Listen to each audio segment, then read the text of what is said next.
So, if you've been keeping up with TLOU and its massive success, it's polarized fans who wanted a much more faithful adaptation to the video game. And one of the major controversies is how much they're highlighting, quote, gay or bisexual characters. Again, some of these characters are canonical, but fans are still upset that they're distorting the story. So far, I don't see any major problem, but Bella Ramsey, who's a star on the show, has recently announced that it's going to be much more prominent in season 2 and is telling people that they need to get used to that. Well, I respect her as an actress, but I have to say, as a philosopher, she's not very good. So I think that's a big question mark.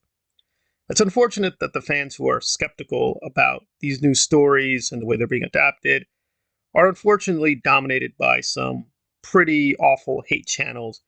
And we're going to hear one of them who is hopping mad that there's too much focus on the alleged gay agenda.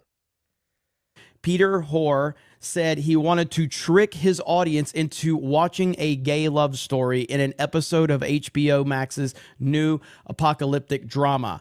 Hoare, who is gay and is known for his work on the British LGBTQ plus. Sorry to put the plus in there. The LGBT plus, I can't keep up with it anymore, miniseries It's a Sin, said that he wanted the viewers to see that it was the same love as straight people, but just between two guys. Notice that this has nothing to do with actually trying to tell the story that complements the overall story. No, it's about... Well, as always, Jeremy is a pretty extreme case. Unfortunately, he's becoming more and more normal, and I don't like Jeremy's content.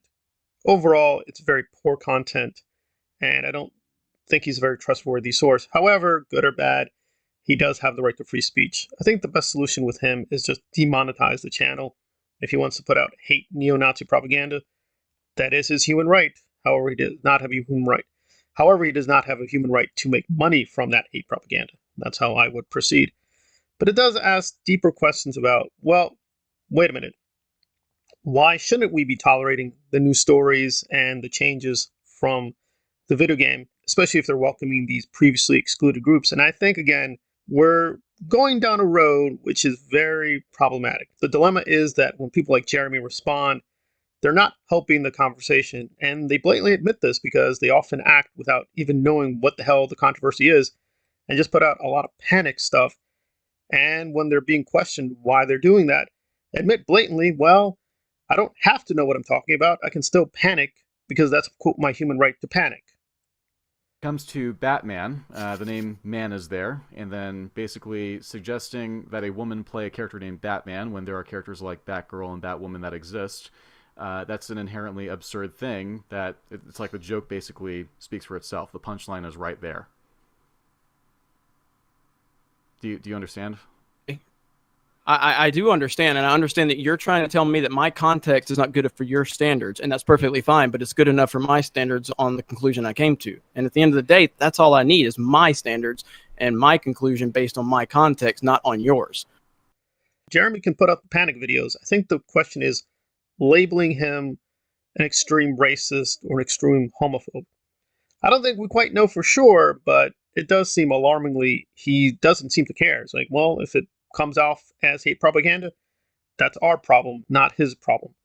There I would disagree. I do think even if generically we follow the meta rule that all else equal, we're all equal before the law, there should be no exceptions, there are going to be special cases. I think we have to limit the special cases to a very small group.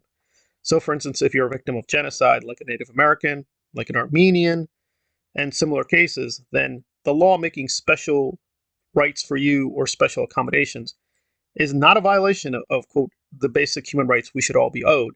Because again, these groups suffered exceptional burdens and their community was almost wiped out. So being somewhat more sensitive in their case is not a violation of the law. It's not a violation of free speech. So denying the ability of groups, even in a free society, to propagandize about exterminating Native Americans or Armenians is not a violation of the law. Still, I think we want to be careful. We limit giving out special rights to very, very exceptional cases, and that's where I would stand. So Jeremy can put out his, quote, hate propaganda, but he can't be immune from being labeled a hate propagandist. But then we jump into the more difficult area. What if this is a canonical expert issue? In other words, It's not an issue of preference. It's not that whether you like these stories or don't like these stories. You're just pointing out they are ruining the canon of the video game. Now, maybe you like these new changes, but it is violation of canon. The question turns to, can we trust the expert opinion? And as long as the expert, again, we're all going to have our biases, but as long as they're not too biased, then there's no problem. The difficulty is now you have a lot of these so-called canon experts, and their politics are pretty blatant, and they basically admit, I don't like black people, I don't like gay people, I don't like feminists, and then they expect to be taken seriously as canon experts. Here, I think we're running into a lot of dilemmas, and I've already done a few videos on this, but Linda, in terms of the Game of Thrones community, she is recognized as an expert. She's even written books with George Martin, but it's pretty blatantly clear she's very prejudiced on how minorities are cast in Game of Thrones. She can believe all that. I think the problem comes in invoking expert knowledge. I think that's very, very tricky. In terms of Game of Thrones, the controversy is about the Targaryens and whether all Targaryens are white or have a very light, pale complexion. As far as I know, that's not true. That's a myth. I know a lot of fans believe this, but that's actually not true. Canonically, there are non-white Targaryens. That's in the canon. If Linda had her way, there would be 0 black people in the Targaryen bloodline. But thankfully, she doesn't control the canon. George R. R. Martin does. But George R. R. Martin is working with Linda. So we're getting into difficult cases where if you want to do hate propaganda, I don't think it's a good idea, but you can do that. That is your human right. What you don't have a right to do is put yourself out as an expert who's neutral and then do hate propaganda and say, well, they're not being a racist, they're not being a bigot, they're just giving their expert opinion. I think with Linda, I don't think that's what's going on. Maybe she has good reasons to be skeptical towards what HBO is doing, especially now with TLOU, but again, that's not an expert talking, that's a very partisan person talking. So I think the real issue goes to labeling people correctly. If you want to do hate propaganda, that's fine, it is what it is, but don't be expected to be taken seriously as an expert. I think that's where the real danger comes in. Are you really just being pure about the canon and have issues with casting? If you're just following the canon, well, okay, that's legitimate. It's not an issue of bigotry. It's not an issue of preference. But if you're just inserting your own partisan agenda as well, then I think that's where we're going to have a lot of problems ahead.